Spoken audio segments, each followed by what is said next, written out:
विरन्दस्य Nandasya Dhananjana ज्ञानञ्जनशलाकया चक्षुरुन्मिलितं येन तस्मै श्रीगुरुवे नमः। श्रीचैतन्यमनोभीष्टं स्थापितं येन भूतले स्वयं रूपरामायं ददाति स्वपदान्तिकम्। वन्देऽहं श्रीगुरुः श्रीयुतपदकमलं श्रीगुरून् वैष्णवंश्च श्रीरूपं साग्रजातं सगुणरघुनाथं वतं तं सजीवम् साद्वैतं सावधूतं परिजनसहितं कृष्णचैतन्यदेवं श्रीराधाकृष्णपादान् सहगुणललिता श्रीविशाखावितांश्च हे कृष्णकरुणा सिन्धु दीनबन्धु जगत्पते भूपेश गोपिकान्त राधाकान्त नमस्तुते तप्तकाञ्चन गौरङ्गे राधे वृन्दवनेश्वरि वृषभानुसुते देवी प्रणमामि हरिप्रिय वाञ्छकौफतरूपेयश्च कृपा सिन्धुभ्येव च पतितनाम पावनेभ्यो वैष्णवेभ्यो नमो नमः। जय श्री कृष्ण चैतन्य प्रभु नित्यानंद श्री अद्वैत गदाधारा श्रीवासादि गौरभक्तवृंद हरे कृष्ण कृष्ण कृष्ण हरे हरे हरे राम राम राम हरे हरे। नमः ओं विष्णुपदाय कृष्णपृष्ठाय भूतले श्रीमति भक्ति वेदांत स्वामिते नामिने नमस्ते सरस्वती देवे गौरवाणी प्रचारिणे निर्विशेष शून्यवादी पाश्चादेशतारिणे मुखं करोति वाचालं पङ्गुं लङ्घयते गिरिं यत्कृपातमहं वन्दे श्रीगुरुदीनतारिणं परमानन्दमाधवम्। Hare Krishna, thank you again. We'll start with our scheduled presentation, right? Yes, Prabhuji. The chapter did group presentations, and I think today we are starting with David Prabhu from the Narayana group. So, David Prabhu, whenever you are ready. Ash, are you ready? Yes, Prabhu. Hare Krishna, everyone. Let me quickly share my screen.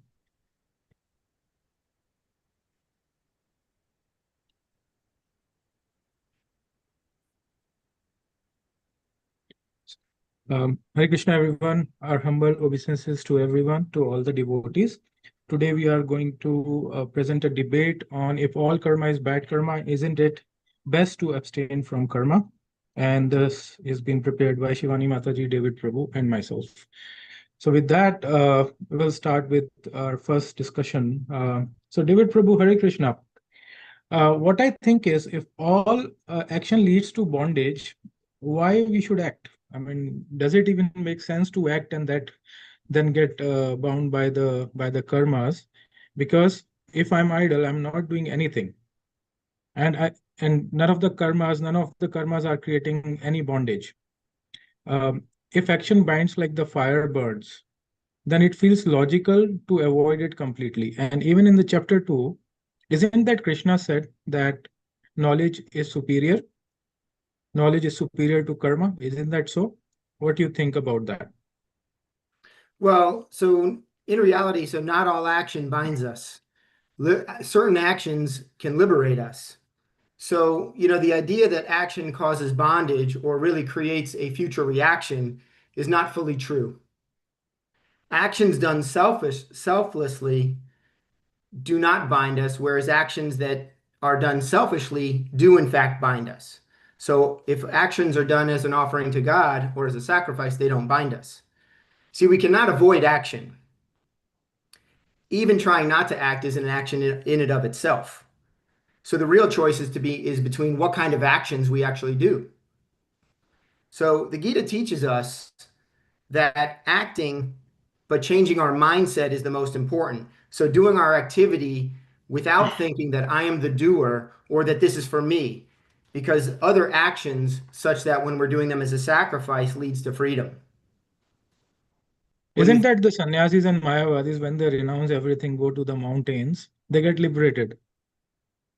Well, you could say they get liberated, but as you know, oftentimes they end up coming back, right? So they can't stay in that state because they're not fully self-realized souls. So they end up going back and potentially opening schools or creating hospitals or libraries or doing some other type of action. But in reality, they can't stay idle. So the mind can never stay still. I Correct. understand. What about passion? What about the lust under the control of passion? Isn't that so that everyone wants to gain the worldly desires, want to live life in a better way, and then they can use this money and their power to spread the consciousness? What do you think? Well, that's a slippery slope right there, because lust is actually the beginning of the end. If we think about lust, it is so strong, it actually pulls at us. It does not suggest enjoyment. In fact, it can actually overcome good judgment and push us toward the wrong action. See, both experience and scripture show us a chain. Thinking about objects leads to attachment, which then leads to lust, anger, confusion, and ultimately just a complete loss of intelligence. So even if one is absolutely not uncertain, in real life, lust actually leads to sinful action, and ignoring that is very, very dangerous. Yeah, I understand your point. That's a fair point. But if we look at the Bhagavad Gita verse 3.9, where it says that every yajna, every karma should be done for the pleasure of Sri Hari Vishnu, or the Supreme Personality of Godhead, Sri Krishna, everyone is not on that plane. Everyone is not transcendental. And we all want to serve in a better way. So why is it that everything should be done for the pleasure of the Lord? And if for that fact there is karma kanda that is being done everywhere in this world because everyone wants to gain what they can get best out of the demigods from everyone out there. So isn't that okay to do it for myself? Well, actually, it is not. As you stated in 3.9, it clearly says that work should be done for the sacrifice of the Lord.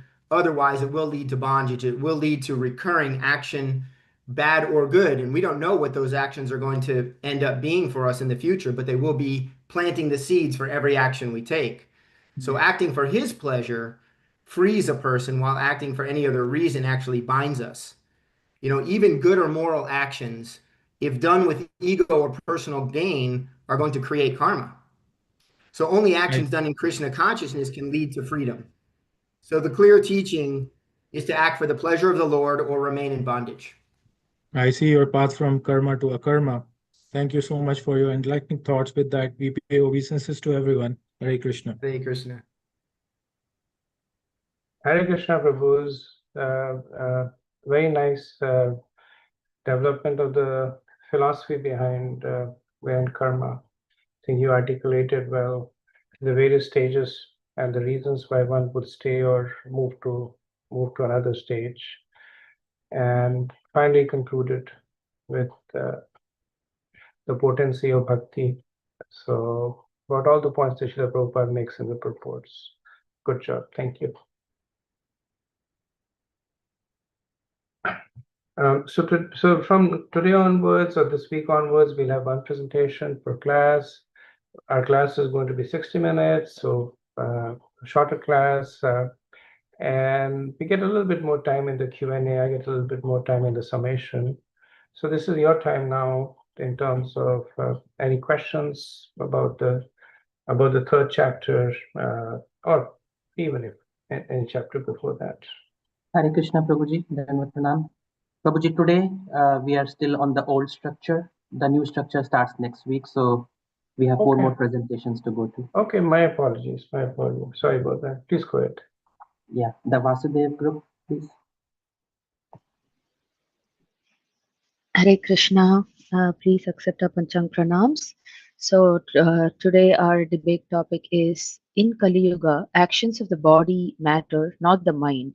What's the harm in Falgu Vairagya? Thinking, feeling, willing and doing. Also, one becomes an active cheater. So Subudhi Rai Prabhu and myself Akila will be presenting this debate topic, and Subudhi Rai Prabhu will be against the Falgu Vairagya and I'll be talking for the Falgu Vairagya topic. We'll start. In Kali Yuga, Subudhi Rai Prabhu, in Kali Yuga, Yes. people are weak and their minds are naturally disturbed. Therefore, what matters more is bodily action. If a person externally restrains himself from sense gratification, even though the mind is not yet purified, what is the harm? Hare Krishna, Mataji. But Bhagavad Gita 3.6 rejects this idea. Krishna says that one who externally restrains the senses but internally thinks of sense objects is a mithyachar, a pretender. If only bodily actions mattered, why would Krishna condemn the state of the mind? Hmm. But external control is still beneficial now. At least the person is not physically engaging in sense enjoyment. Gradually, the mind may become purified. A sincere beginner struggling with the mind is different from Falgu Vairagya. Because in 3.6, Bhagavad Gita speaks about a person who makes a show of renunciation while internally cultivating material desires. Srila Prabhupada writes there, such pretenders must be called the greatest cheaters. Therefore, the harm is that one becomes a cheater. Still, society can see only actions. The mind is invisible. Therefore, the bodily conduct should be given more importance. But Krishna doesn't say since the mind is invisible, it doesn't matter. Instead, he calls such a person as Vimudatma, a deluded soul. The Lord is concerned with both external action and internal consciousness. Hmm. But controlling the mind is extremely difficult, Prabhu, in Kali Yuga. Is it fair to expect complete purity? So, I agree with your point, but the issue is not imperfect purity. The issue is hypocrisy. The purport says such a pretender's mind is always impure, and therefore his show of yogic meditation has no value whatsoever. Therefore, external renunciation without genuine internal purification has no spiritual value. Then what does Krishna recommend instead? So, Krishna immediately says in the next verse, he says, one who controls the mind and engages the senses in proper service is superior. So, Krishna does not recommend pretentious renunciation, he recommends sincere engagement and purification. Also, in Bhagavad Gita 3.4, Krishna states, even a slight performance of transcendental service to the Lord enables one to overcome great difficulties. Okay. So the conclusion is that Falgu Vairagya is harmful because the mind cannot be neglected. Yes, thinking leads to feeling, and feeling obviously leads to willing, and then eventually it leads to doing. So, therefore, the mind matters greatly. False renunciation creates hypocrisy, impurity, and cheating. Hence, according to Bhagavad Gita 3.6, Falgu Vairagya is harmful because it makes one a pretender, hypocrite, and he has no spiritual value whatsoever. Thank you, Hare Sukhdev Krishna. Prabhu, for enlightening me with this. Hare Krishna. Hare Hare Krishna, Krishna, everyone. everyone. Hare Krishna, thank you. Very nicely developed the points. I like how you concluded with how the thoughts results into feeling, willing, and ultimately doing. And the fact that Krishna is more concerned with the consciousness, especially Prabhupada called this Krishna consciousness. So, so relevant points are summarized nicely. Thank you very much. Pranams.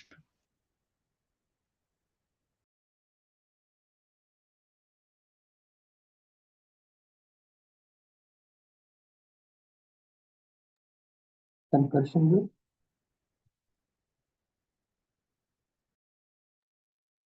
हरे कृष्णा प्रभु जी धन्यवाद प्रणाम Hare Krishna, we are presenting from Sankarshan group, Yogi.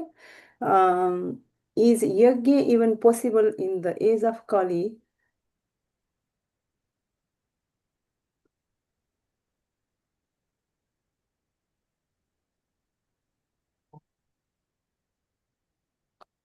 Panditji, I want to do a yoga to improve my business. Lately, is not going well. I need more customers, more profit, and less competition. For a very powerful yagna, we need to do many things: special praise, special ingredients, costly materials. More days, it will all be expensive. You need to arrange at least 5 lakhs rupees.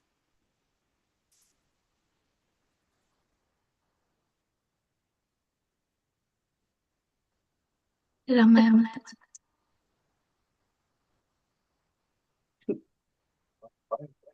Me? Yes.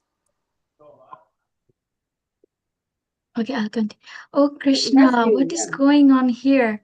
Excuse me, my friend. Please come here for a moment. I'd like to speak with you privately. Before you spend all that money, may I share what Lord Krishna says about Yajna in this age of Kali? Yes, please tell me. I want to understand what real yajna is. Okay, so the word Yajna comes from the Sanskrit root yaj, which means worship or sacrifice. It literally means doing your prescribed duty.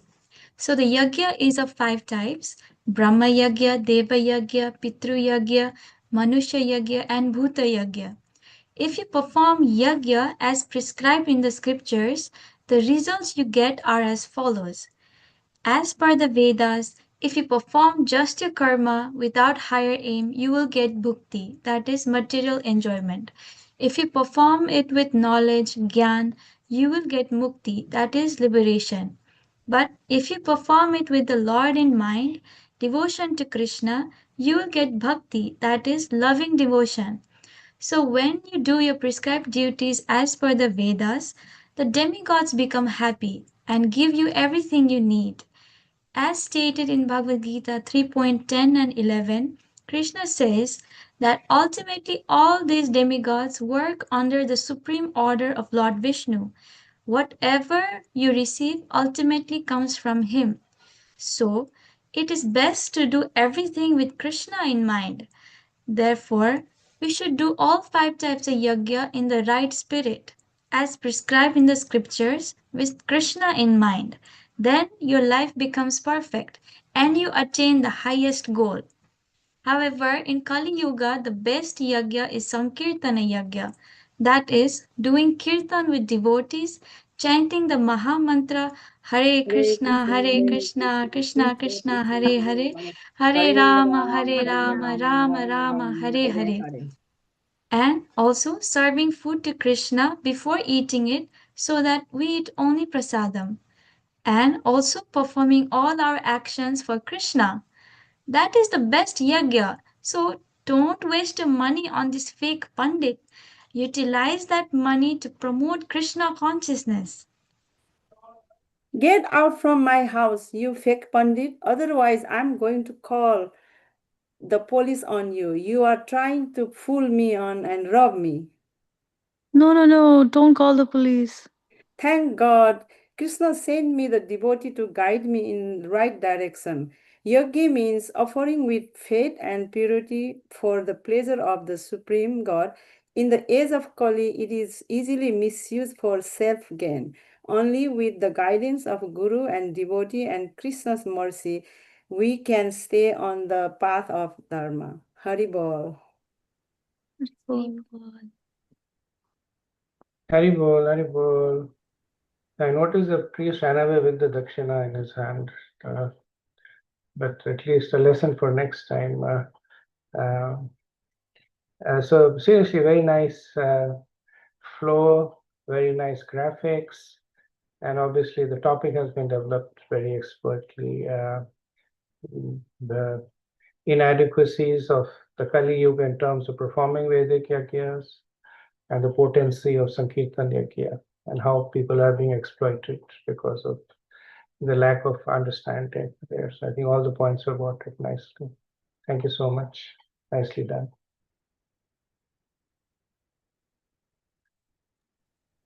Pradyumna group.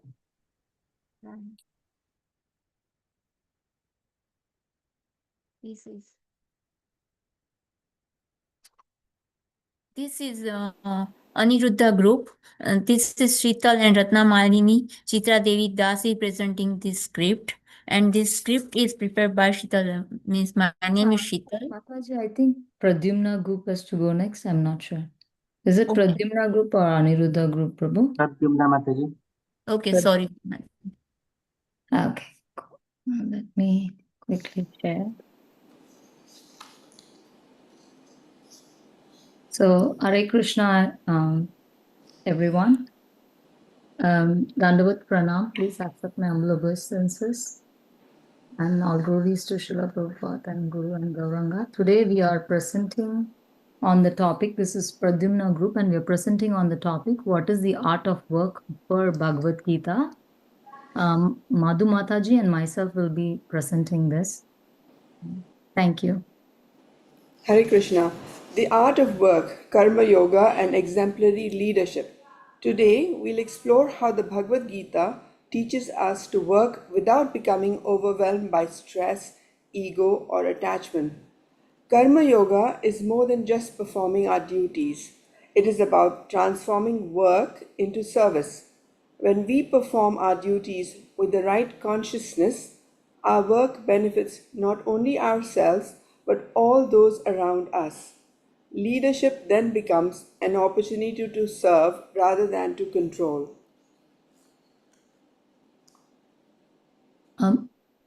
Yoga karmasu kauslam.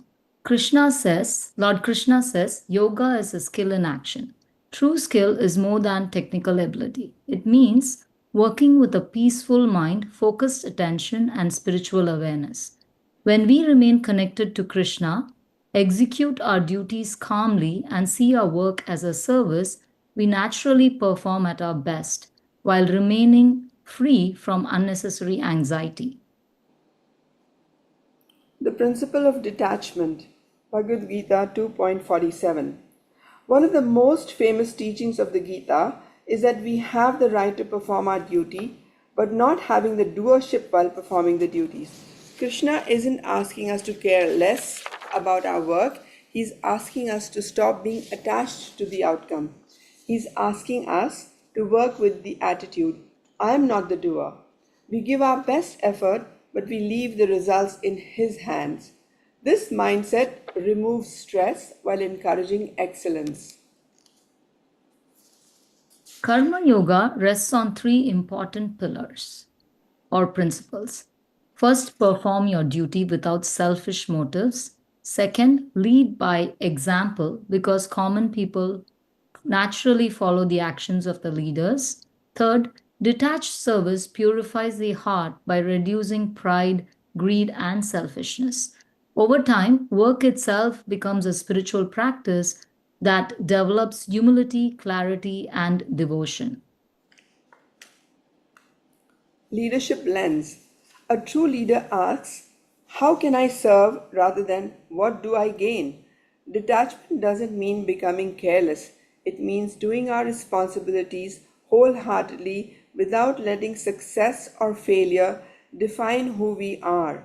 Leaders who serve with steadiness, inspire trust, create healthy environments, and help everyone grow together.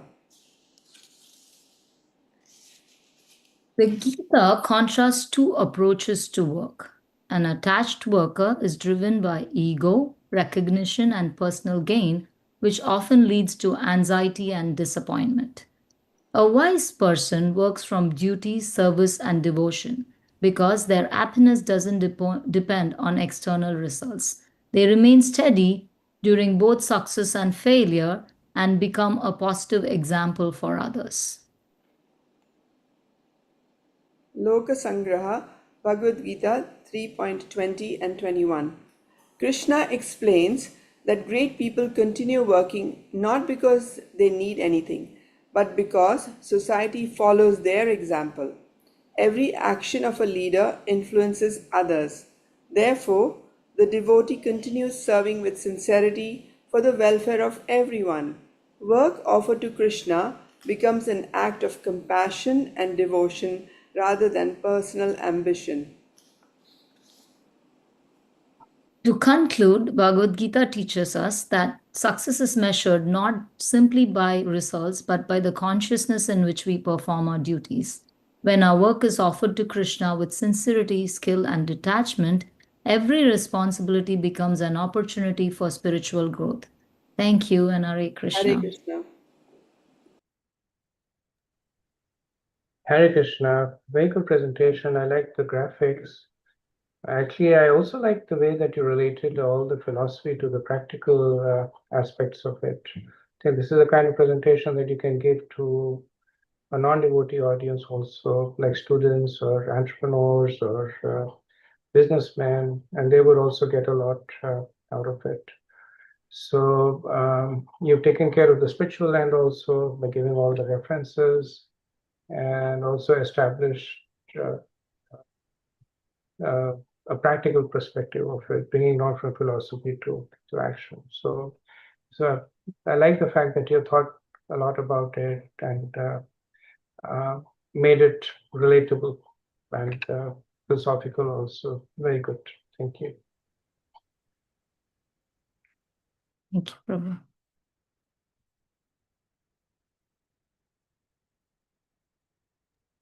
Okay, over to Aniruddha Group.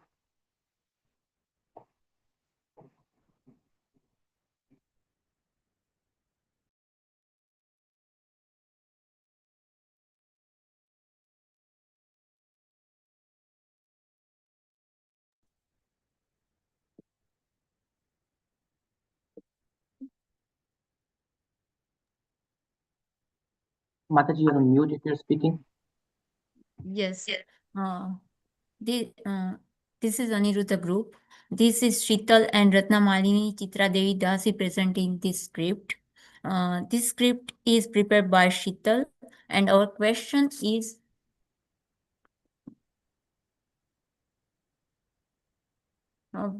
why does people disregard instructions and are driven to sinful actions?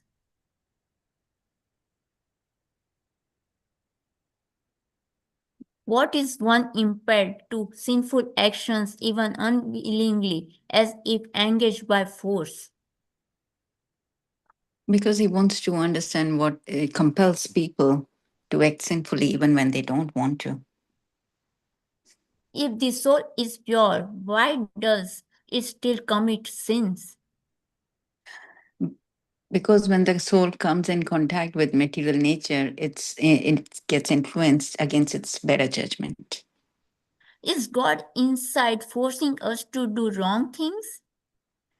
No, the super soul doesn't force anybody to commit any sins. Why does a living being fall into lust?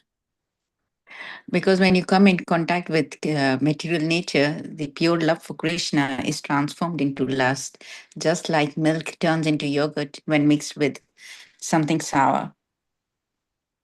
And what happens if that lust is not satisfied? It turns into anger, then illusion, and the illusion keeps the soul trapped in material existence. So is lust really dangerous? For sure, it is the greatest enemy because it keeps you in bondage over here in material nature, and the soul forgets its real spiritual nature. Why does this happen if we are part of this Supreme? We have partial independence only, but when we misuse it for sense of enjoyment instead of service, we come under the control of lust.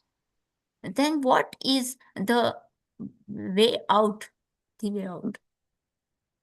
When one becomes dissatisfied with material life, then you start to inquire, and that's the beginning of the spiritual journey.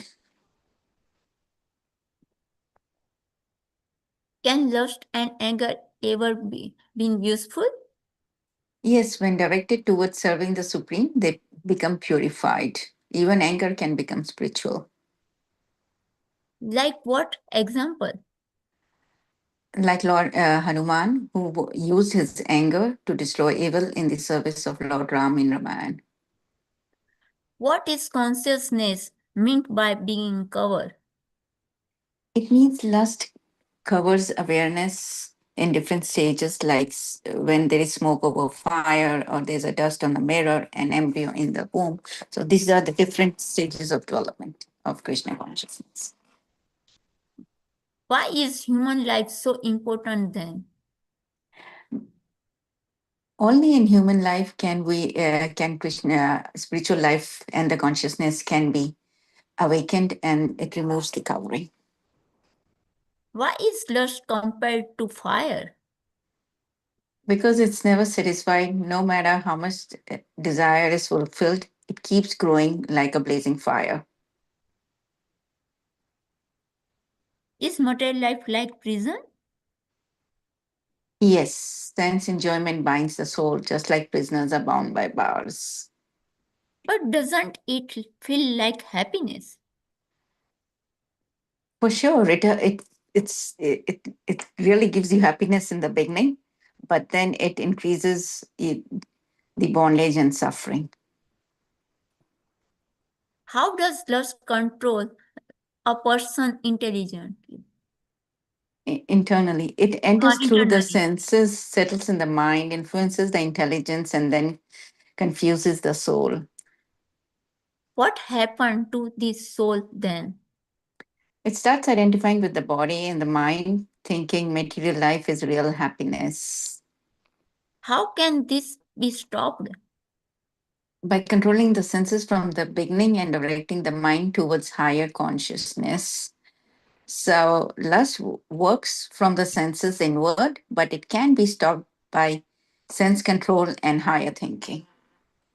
What is Jnana and Vijnana? Gyan is knowing I'm not the body, and Vigyan is realizing a relationship with the Supreme.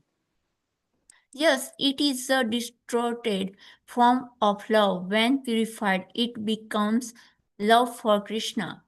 Even then, it is possible with discipline. Anyone can transform desire into devotion. Why are senses so powerful? Because they are outlets for desire. Whatever is inside us comes out through them. Understand the truth that purified desire, practice discipline, and the use of senses in the service of the Supreme Lord.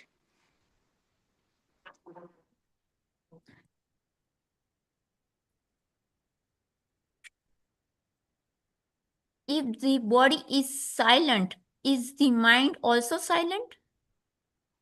No, the mind continues working just like it's in dreams. Then what is above mind and intelligence? The soul is above all of it, and when it connects with Krishna, everything becomes aligned. What are the main points of those questions? We are the eternal servants of Krishna. The problem is lust, and the solution is steady spiritual consciousness. And the practical path? Gradual development of Krishna consciousness, performing duties with steady intelligence without being disturbed by desires.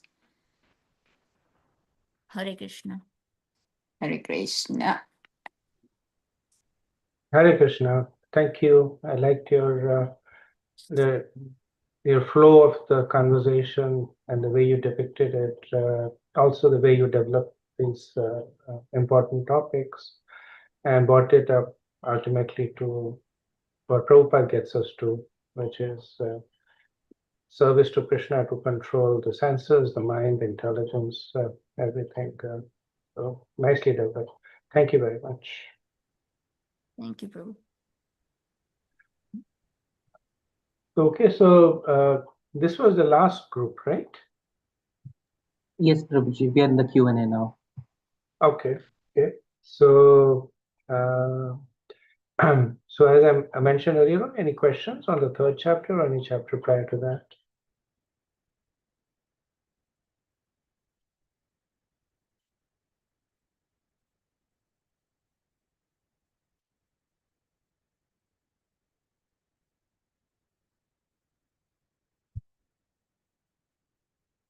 Hare Krishna Prabhu, this is Rasachita Devi Dasi. Hare Krishna. Prabhu, in chapter 3, there was in the question answers. I'm sorry, I think it's in chapter 4. Let me check, Prabhu. About Yugavataras. I have a confusion about Yugavataras. Okay, what's the confusion? So,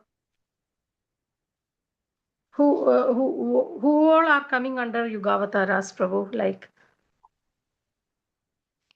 there is a question list 6 kinds of avatars. Purushavatara, Gunavatara, Leelavatara, Shakti-Avesh Avatar, Manvantara Avatar, and Yugavatara. So I know some Purushavatara who are they Gunavataras, who comes under, but Yugavatara I have a doubt. So you want to know some examples of Yuga avatars? Yeah.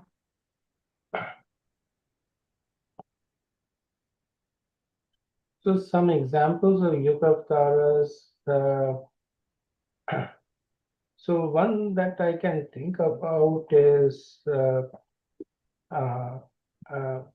when Krishna incarnated as Yajna in one of the early Manvantras.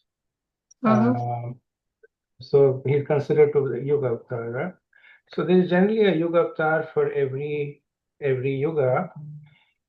For our for currently for Kali Yuga, the Yuga avatar is Vaman Dev. Vaman Yugavatara. Right. And an avatar can have more than one nomenclature attached to it. But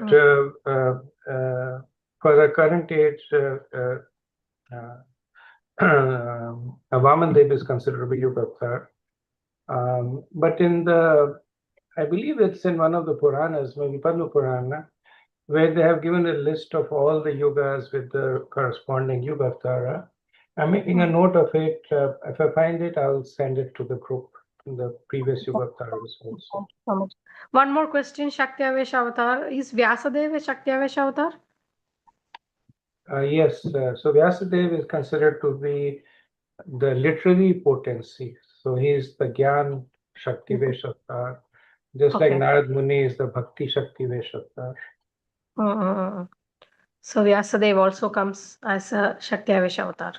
Right. Okay. Thank you, Prabhu. Hare Krishna. Hare Krishna.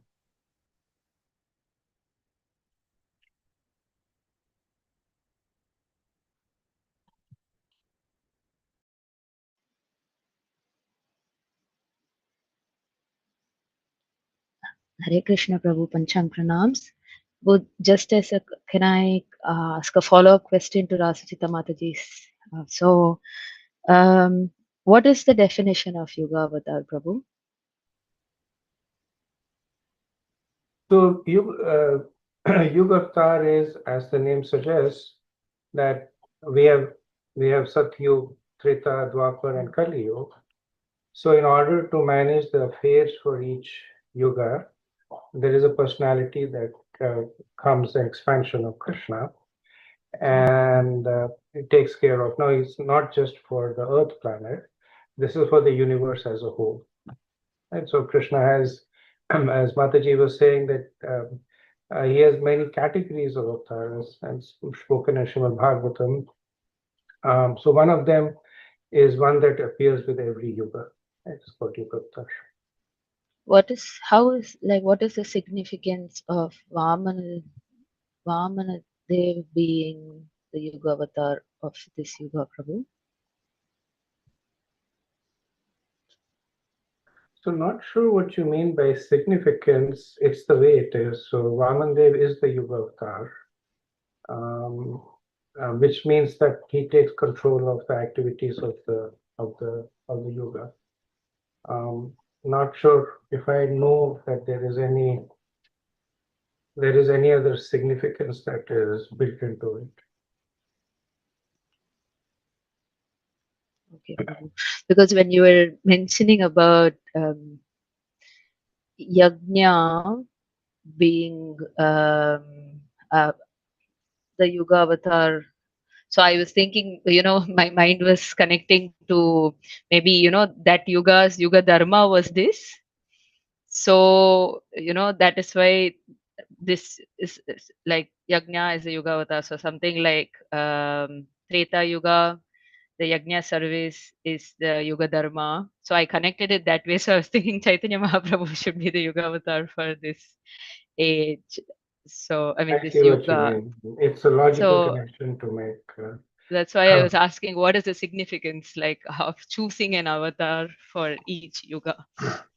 Yeah. I don't think they are there to nourish the particular way of making advancement in the yoga. I think they're just there to help the universe. And this particular impact of the Chatur Yugas is not so much felt in the other parts of the universe. For instance, in the heavenly planet, there is not much difference between Satyug and Kali Yuga. Right? There is slight difference, but not so much. And same thing as you go higher up in the Mahajana Tapalok, the influence of the yugas is almost non-existent there. It is felt more so in the Bhumandal and more so in the Earth planet. Okay, Prabhu. Can I just ask one more question related to that? Yeah, please go ahead. So while you were mentioning this, so isn't it that, so demigods are in the heavenly planets, and when we in the Bhuloka, who is degraded and who are not doing their dharma properly, so in that way, because the demigods are the ones who are showering with all the material, like the rain and whatever grains and everything, and when me in the Bhuloka is not performing my dharma properly, they are not like the effects that they have to provide, like the outcome that they have to provide is still disturbed, right? Maybe from their sense of, from their end, yes, they are giving only 20% of it because I'm doing only 20% of my work. But isn't it that they are still affected in the sense of providing the outcome? I'm just So trying to you're link to saying say, that because the yagyas are not being performed as much in Kali Yuga, there is a little impact of Kali Yuga in the higher planets also. yeah. Yeah. I haven't heard about it, but it sounds logical to me. And I've heard more or less the contrary, that there is not much impact of the yugas in the higher planets. So it's not like Indra comes under the impact of Kali Yuga and starts, the yuga of quarrel and hypocrisy does not mean that he changes his mood. However, I have heard, and that kind of correlates to the point you made, there is some impact, minimal impact, but there is some impact of the yugas, much less than what is experienced by us. Yeah. Panchang Pranams. Okay. Go ahead, Matsui. HS Mataji. Yeah, no, Namaskar Prabhuji. I had a question also from the last time, not in this group. Like last time we discussed that, there are 4 types of yogas. One is Bhakti Yoga, Gyan Yoga, then Karam Yoga, and 4th is Raj Yoga or Ashtanga Yoga, which you said is same as that. So I was wondering that Ashtanga Yoga came very late, which is started by Patanjali, and it's like 500 BC. And this our Bhagavad Gita, in which it says Raj Yoga, was said by Krishna almost we don't know how, more than 5,000 years ago. So how do we explain that Ashtanga Yoga is same as Raj Yoga, or is it a branch of that that we are saying? Because I was discussing with somebody, yeah, so that's what they asked that. Thank you. It's a good question. I'm going to put it back to the group and see if somebody would like to take that. Mataji's excellent question. I think everything always existed. It just takes a new form again. It wasn't like it was discovered recently or by Patanjali. It was there, but it was probably documented again by him. Thank you, Madhumataji. Excellent answer. So it's kind of like, Newton's law of motion is always there. Newton came and he kind of documented it and explained it, and everybody understood it. So Ashtanga Yoga has been there. If you look at the Srimad Bhagavatam, from the time of even when Brahma came, this is at the beginning of the universe, he's performing Ashtanga Yoga. He performs meditation for thousands of years. And the earlier descendants of Brahma, that was the way for them. So they all would go. Kardama Muni, 10,000 years he performed austerities. Patanjali came later on and he explained it for our benefit. Right? So it's not that he started it, he just explained. Okay, because most people, they say it's from the Patanjali Sutra, and that's why it becomes, yeah. That's true. They do say that. Yeah. So now you can explain to them. Mm-hmm. Thank you. Anand Shesh Prabhu. Hare Krishna, Prabhu, Dandavat Pranam. I was referring to the question about the Yugada avatar. My understanding is also, and I was trying to look up as the conversation was going on, the Yuga avatar is the avatar that comes to establish the Yuga Dharma. And I'm also linking it to what Krishna says in Bhagavad Gita, Yada Yada Hi Dharmasya Glani, and Dharma Samsthapanarthaya Sambhavami Yuge Yuge. So that is one reference. And I was also looking up in Chaitanya Charitamrita. I think in Sanatan Shiksha, Lord Chaitanya explains the Yuga avatars. And in that, he also says that these incarnations came to establish, and I think there is a reference to Kardama Muni Kapiladev. As a Yuga Avatara who taught the process of meditation, etc. So I just wanted to offer that. Not my understanding. If you can help me out, Prabhu, Anantashesh Prabhu? Yes. The references that you have, especially if you have from Srila Prabhupada's purports or verses, if you can put that, you don't have to share it now. Just put that in a document and send it to me. Sure. Right? And then the whole group can benefit from it. Sure. Thank you, Prabhu. Anything else?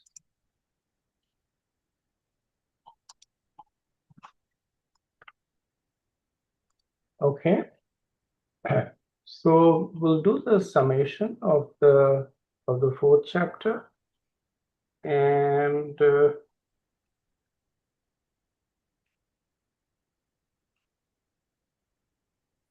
going to share my screen.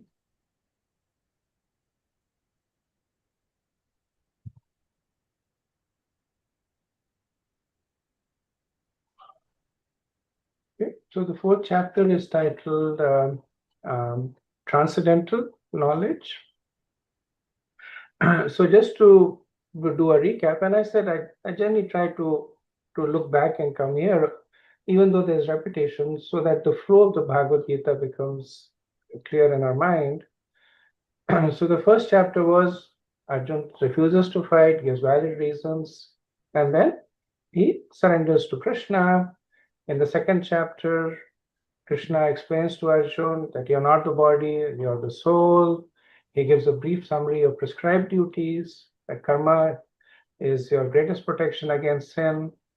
And then he glorifies Nishkam Karma. At that point, he's calling it Buddhi Yoga, which is performing activities on the platform of the soul, which is with detachment.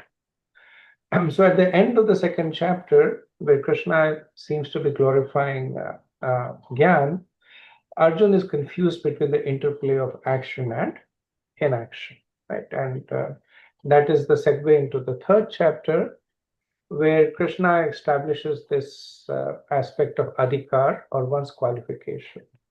So one who still has material desire must act religiously, and also at the same time act in a way that he gets purified, and thus naturally moves to the stage of Nishkam Karma. And then Krishna says, even at the stage of Nishkam, one still performs activities to set an example for others. And so the third chapter concludes with Krishna cautioning against sinful activities. Right? So he talks about the influence of lust, how it impacts the sense, and then the mind, and the intelligence. So, in order to protect against this lust, Krishna recommends knowledge. Right. So this is our segue into the fourth chapter, where Krishna will speak more on the topic of Gyan in the context of karma. So it comes in the first section of the Bhagavad Gita, which is karma. So while it is called Gyan, it is really Gyan in the context of karma. The real instructions from the analytical perspective will actually appear much later on, beginning from the 13th chapter. Right? So this you can consider this as knowledge in the context of karma. So while speaking about Gyan, we'll see Krishna takes a few detours, right? He speaks about Bhagavad Gyan, like he speaks about himself, he speaks about Atma Gyan, speaks about the soul, and then he speaks about Karma Gyan, the knowledge of activities. And whenever you're speaking about knowledge, the most important point is the source of this knowledge, where and how to get this knowledge. So in terms of the connection between karma and jnana, so by knowing the Vedas, one will perform activities that are not sinful. Right? So how do we know what is sinful and what is not? Because it's a very complicated question. Right? Prabhupada would give the example: soldier killing in the war gets a medal. Person killing back in his own town, he gets punished for it. Right? Same activity, different results. Context is different. So the Vedas are the one that will protect us from vikarma. Then the aspect of pious activities. How do we know what is pious activities? Pious activities are those that are performed according to our varna and ashram. Right? So our duties are essentially predicated on what varna and what ashram we are.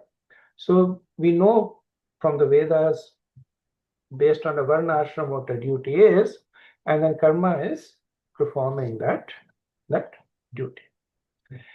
And then the further progression of Gyan is that we begin to understand we are not the body but the soul, and this gives us to the stage of Nishkam karma.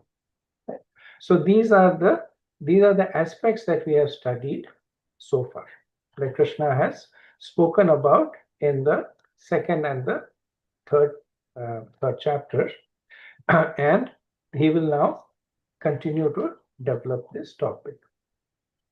So unlike the third chapter, which was pretty straightforward, the fourth chapter is a little complicated, and it's to be expected when speaking about Gyan. And in a way, Krishna also makes it a little bit more complicated, because he wants us to make sure that we get the knowledge under the guidance of a guru. And so one of the reasons the Vedas speak in riddles and sometimes apparent contradiction is that that's their protection, that they protect themselves against the speculatives, the envious people by parokshavad. Parokshavad is speaking indirectly, speaking in riddles. We saw a little bit at the end of the second chapter, right? When Arjun says, Sita Pragya, Kim Bhasha, how does he speak? How does he sit? How does he walk?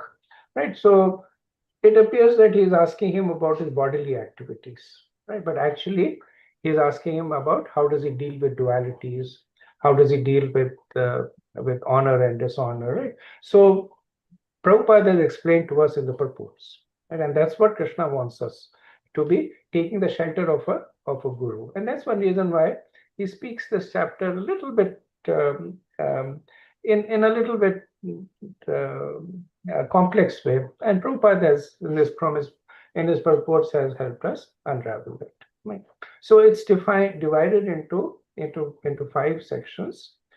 The first part is source of knowledge, way to get the knowledge.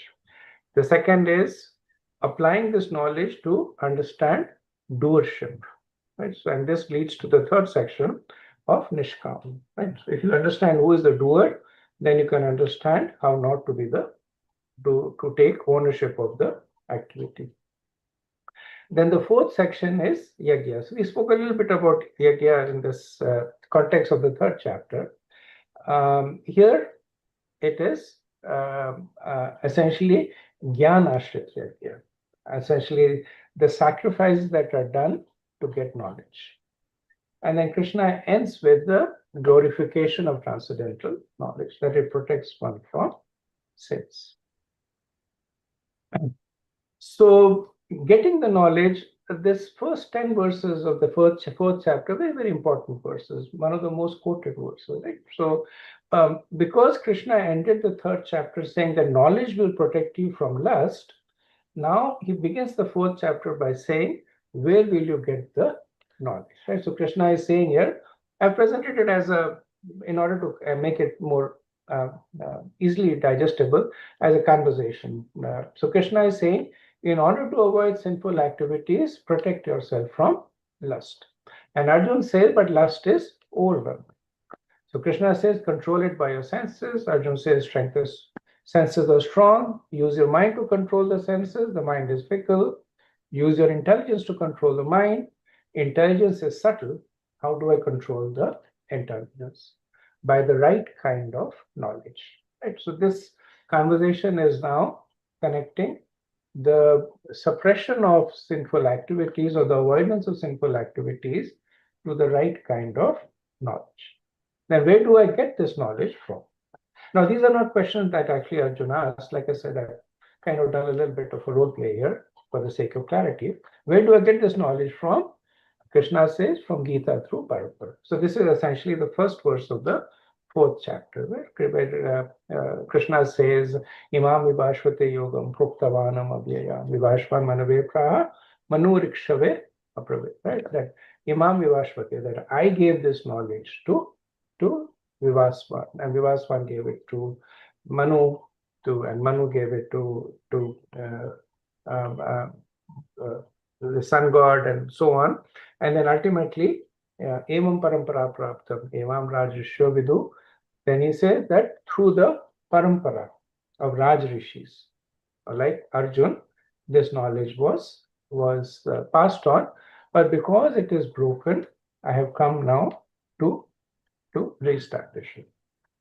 Now, one thing interesting that happens here is that Krishna's intention here is to direct Arjun to get the right knowledge from the right source through the right process. Right? And the right source, he says, is me. Right? That's why Krishna said, Imam Vivashvate Yoga. I spoke it. That's what makes it the right source. And so Arjun now is confused. He's asking Krishna, what makes you special? Why is it that everything that is coming from you should be treated as sacrosanct and nothing else? And Krishna essentially says, because I am God. Right? So the detour over here, according to the Acharyas, is Krishna is still not ready to speak about himself. Right? He is speaking about, in the section of karma, he's speaking about pious karma, impious karma, detached karma, but he wants to make sure that the knowledge is from the right source. So he mentions himself And to Arjun, he says, because you're my friend, because you're my devotee, I'm telling you this confidential knowledge. What does Arjun say when Krishna says, you're my friend and devotee? Arjun, he turns around and apparently criticizes Krishna. He says, aparam bhavan janma. Right? He says that you say that you gave this knowledge to Surya Dev, to sun god. Right? Imam Vivashvate. Vivashvan is the name of the sun god. So you say that you gave this knowledge to sun god, but aparam bhavate janma. But you are inferior to the sun god. Like param bhavate. So like he's saying Surya Dev is param because of two reasons. One, he is a resident of the heavenly planets. Second, he is much older than you. Yeah, because Krishna and Arjun were contemporaries. They were about the same age, and Surya Dev predates Krishna. So how could you have given this knowledge, right? So in order to satisfy that, Krishna is now forced to speak about himself, right? So because everything that we get, we have to accept it on faith. But we cannot put our faith anywhere. So Krishna wants to emphasize this, that I will be speaking many things to you later on, things that you will not be able to empirically verify. So you have to accept it on faith, but faith is a very precious commodity, right? Don't let anybody steal it. Only trust from the right source, the right medium, which is the parampara. So in the course of getting this knowledge, the immediate benefit is that one is protected from vikarma. Right? One knows that what is sinful, what is pious. Right? One of the first things people, like when they come to ISKCON, one of the first things that they kind of ask is the principle of ahimsa, meat eating, and a lot of them will give it up. Maybe they won't even take to chanting, but they still, I've seen personally, and that they give up that aspect. So at least that the performance of things that could would accrue as sins to them has stopped. Right? And the knowledge, the ultimate benefit is that one knows Krishna. So having established himself, and like I said, this is a short detour that Krishna makes in talking about himself. Right? He says to Arjun that many births you and I have taken, you have forgotten, I have not. Right? Which he says that Ajopi son of Avyatma, Bhutanam. So he says that you forget, but I am Avyayam, which means that there is never any decline in me. And then he also glorifies knowing Krishna, right? Janma karma chame divyam yo me veti tattvata takta deyam punarjanma neti mameti so Arjuna. He says, if you know about my divinity, Janma karma chame divyam, then you will not take birth again. Because if you know Krishna as God, Prabhupada says the next step is you try to follow Krishna's instructions, and that is your path to liberation. So Krishna, having spoken briefly over here about himself, will not really speak about himself much more. Right? In the 3rd chapter, there is only one verse that Krishna speaks about himself, which is 3:30. Right? Mai karmani sarvani sannisaradma chetasha nirasi nirmamu bhutva yuddhasva viktachara. Right? And that is just like Prabhupada says, Krishna is like, he's taking Arjun through all the stages of karma, jnana, sthan, but close to his heart is bhakti, and it bubbles up. Right? So in the 3rd chapter, Krishna he's introducing Arjun really to avoid vikarma, perform your prescribed duties, maybe develop detachment from it. Too early to speak about bhakti, but 3:30 is there. Like he says, my karma, do all your activities for me. Now at that time, Arjun doesn't respond. He says, why should I do for you? Here, 4th chapter, again, Krishna says that I am the source of knowledge. Right now, Arjun says, why you? And then Krishna says, because I am God. Now, Krishna being a master philosopher, he says, okay, I have already introduced myself as God. Let me use myself as an example to show how one should act. Right. So this is the next section. So here he talks about how from him piety comes. Right? How does piety come from Krishna?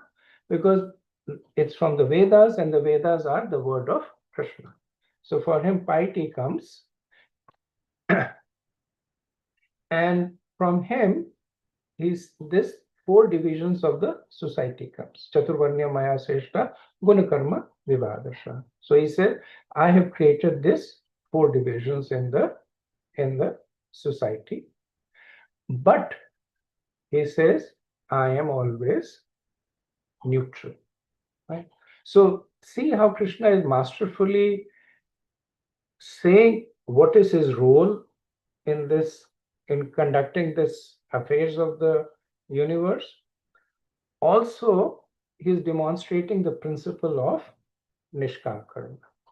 That he says, I am doing all this. Because of me, piety, impiety, people are acting as Brahman, Kshatriyas, Vaishyas, Shudras. They are incurring good and bad reactions, but nothing affects me. Why? Because I am always neutral. That is the secret of Nishkam Karma. So the point that Krishna wants to make over here is, as the Jiva, we need to take responsibility for our actions. Right? We should not say that good or bad. Some people are artificially fatalistic. So it's Krishna's desire. The reactions accrue to us. Right? So in this section, we've learned from Krishna and about Krishna. Right? So Krishna is giving us the secret of Nishkam Karma. He's using himself as an example, so we learn about him also. And then Arjun basically, he doesn't ask, but Arjun's implicit question is that find your God, you can become neutral, but we are jivas, we are fallible. And then Krishna says, not really. He says, many personalities in the past have followed this path and achieved perfection. And so he's saying, it's not that it is an exclusive dominion of the personality of Godhead. So by understanding both the position of Krishna and Krishna's neutrality, we can also develop Nishkam Karma. So this is the symbol of knowledge. So this is the knowledge that Krishna is giving us. Now, the third section is the practical aspect of the section, which it answers Arjun's question that was asked at the beginning of the 3rd chapter, where he says that, do you want me to act or do you want me to not act? Right? So here Krishna is giving a more philosophical answer to this question. So let's trace the path that Krishna walks Arjun through in this 9 verses. So begin with karma, and the first aspect of Gyan is avoiding the karma. Right? So that protects from impious activities. So now the person is performing pious activities. Now, by the performance of pious activities, the person develops faith in the Vedas. Because how do you know what is pious? It's from the Vedas. what else do the Vedas talk about? The Vedas talk about the personality of Godhead, right? So one develops transcendental knowledge. From the Vedas, they understand I'm not the body, I'm the soul. There is the personality of Godhead, there are the Devas. So they begin to develop this knowledge. When they begin to act on this knowledge, that I am not the body or the soul, then the sakarma becomes nishkam karma. Right? So this part we have discussed more than once. The progression from karma to nishkam karma. Now, what happens when one performs nishkam karma? So take a practical example that based on the instructions of the scriptures, a person performs his prescribed duties with detachment, with this mind frame that I'm not the doer, I'm not the enjoyer. So as he continues to perform these duties in a detached manner, the purifying effect of that is that he begins to actually experience himself as the soul and not the body. Right? So the experiential aspect of Gyan is called Vigyan. Gyan is theoretical knowledge. Vigyan is the same knowledge, but now it is experienced. So here we see the transition between karma to Gyan again. Right? So we see how Gyan, it made sure that the karma was pious.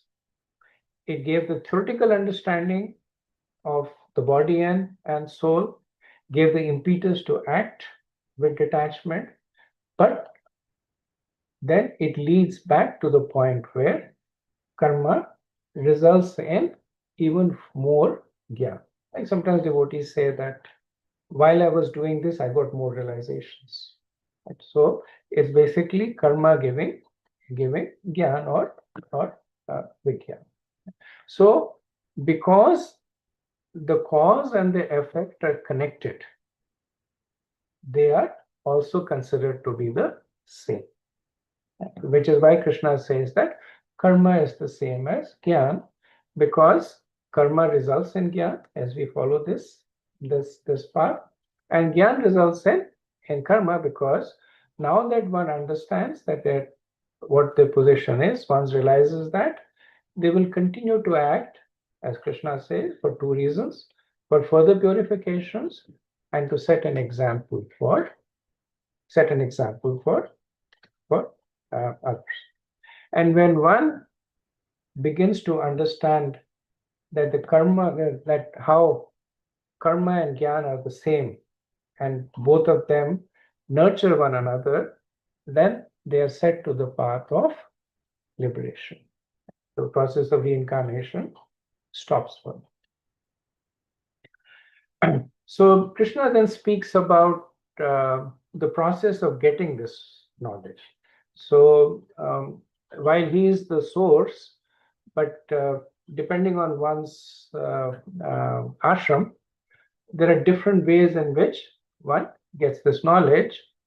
For now, the common theme is control of the senses, right? In order to get knowledge. For the brahmacharis, they go to the Gurukul. It's by hearing and studying. By grahasthas, it is by controlling of the senses. Right? So when the grahasthas, so most of us are grahasthas, we can relate to it. So when the grahasthas like give in charity, so charity is essentially a way of sense control. That I have some money, I could have used it for my own enjoyment, but I am curtailing my enjoyment and giving it for a worthy cause. Or as between husband and wife, there is in the Grahastha ashram, there is the allowance for conjugal relationship. But as per the scriptures, they need to be controlled for the purpose of procreating, etc. So when that control happens, then the the aspect of knowledge becomes more and more prominent. For Vanapastas, it's by austerity or by performing Astanga Yoga. For sannyasis, it is celibacy and detachment, right? So this is how the cycle works. That when one gets Gyan, based on the Gyan, they perform activities. Based on that, they get realizations. That realization then forces them or encourages them to seek more knowledge. Based on that, they act, they get more realization. And so the spiral moves further and further higher in terms of spiritual advancement, ultimately leading on the axis of transcendental knowledge. So Krishna mentions about 8 kinds of yagyas to get Gyan. So one is demigod worship, sakam karma. One gets understanding of the position of demigods. One gets an understanding of piety. Then Gyan, which is the more Sankhya aspect of Gyan, gives one understanding of the impersonal Brahman, the spiritual existence. Then for brahmacharis, the Gyan and which manifests in karma is control of the senses. Then for grahasthas, it is control of the object of the senses, right? So the grahasthas do engage the senses with the object, but in a controlled way. The brahmacharis, they don't even engage them, right? So they will not, or they're not supposed to earn money. They're not supposed to engage in sex. They're not supposed to live an opulent life. So they don't even allow the senses to be activated. The grahasthas will control the senses. Then the 5th way is by asthana, by the control of the breathing process. Then charity, Krishna mentions as a yagya of its own, because for grahastha is very important, and understanding that most of the people are in the grahastha, he talks about the yagya of charity. As one gives in charity, one gets purified and reaches a high level of realization.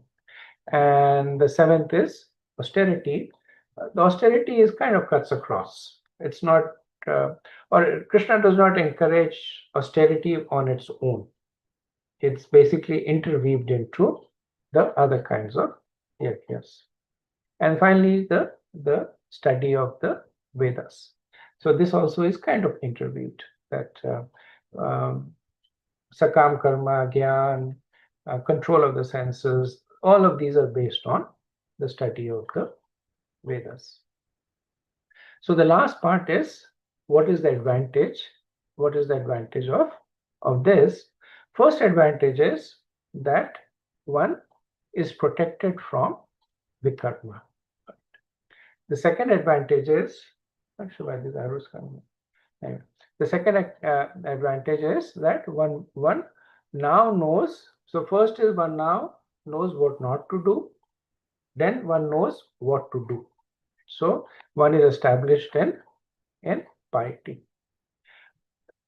Then this knowledge of what to do matures into knowledge of how to do it, which is without attachment to the fruits of the activity. So one then moves to the stage of nishkam karma. Nishkam karma then takes one to the stage of atmakya. Right? So this is, as I mentioned, how karma converts itself to experiential knowledge. So as one is acting on a platform of detached activity, they begin to realize themselves as the soul.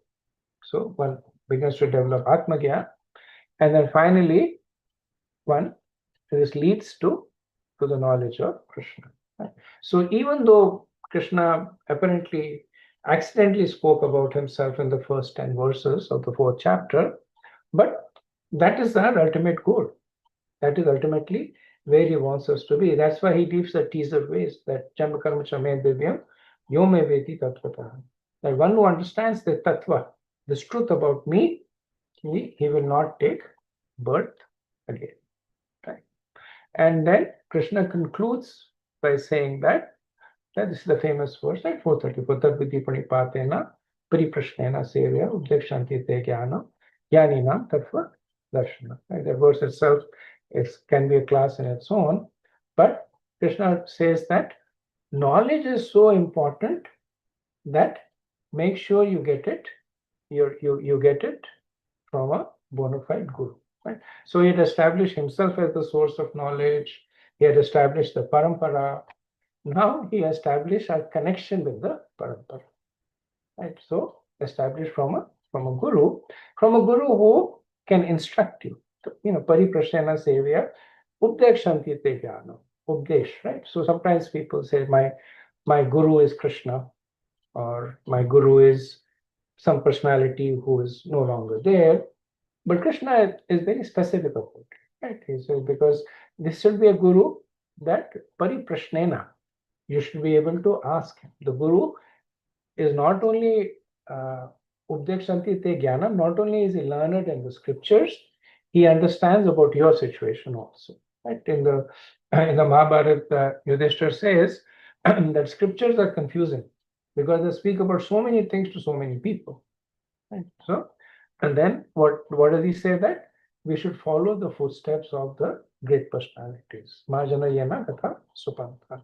So for sadhakas, that is the guru, that we follow their instructions, we ask about it. Right? And Krishna concludes the chapter with actually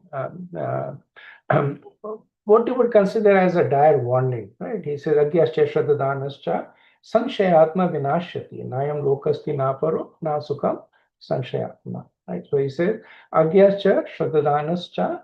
He talks about three people. Agyas are the ignorant, Ashraddhada, who do not have faith, and Sanshayatma, who are doubting. So he says all three of them do not have a good destination. But then he picks up the third one. He says, Sanshayatma Vinashyati. But the person who is doubting, they are the worst. Nayam Lokasti Naparu, Nasukam San. So neither in this birth nor in the next birth. And the way the Acharya explained this, Prabhupada explains it is that Agyas and Ashraddhanas, they have nothing to do with Krishna. Krishna has nothing to do with them. They are being determined, their output is, their activities are determined whimsically. The law of karma is acting upon it. If they perform impious activities, they suffer the consequence. If they accidentally perform pious activities, they reap the benefits of it. But Sanshayatma is a person who has read about Krishna and then does not trust him completely. Right? Sanshayatma Vinashyati. So such a person is especially condemned because he has the ability to perfect his life. And so you have doubts when you have knowledge. So he has the ability to perfect his life, but he's not able to do it. But because he's in this dual mode, Nayam Lokasti Napuru. So he's not able to enjoy material aspects properly. The first two are ignorance is bliss. They're enjoying materially. But Sanshayatma knows enough to know that material world is not enough for him, but does not have enough faith to trust Krishna. Right? So, and then he ends the chapter with saying, therefore, take to this transcendental process of knowledge. Right? So just to summarize, Gyan begins with knowledge that enables one to act with an understanding of the purpose. Right? Then, so this is piety. It matures into Nishkam. Then it further matures into Atmagyan and Bhagavad Gyan. In all situations, knowledge protects from fall down. Right? Even in the very preliminary stage, where it is protecting the person from impious activities, the person may still take birth again and again. Right? But at least he gets a human form of life. He does not fall down. When the person is at the Nishkam Karma stage, then it is taking the person towards liberation.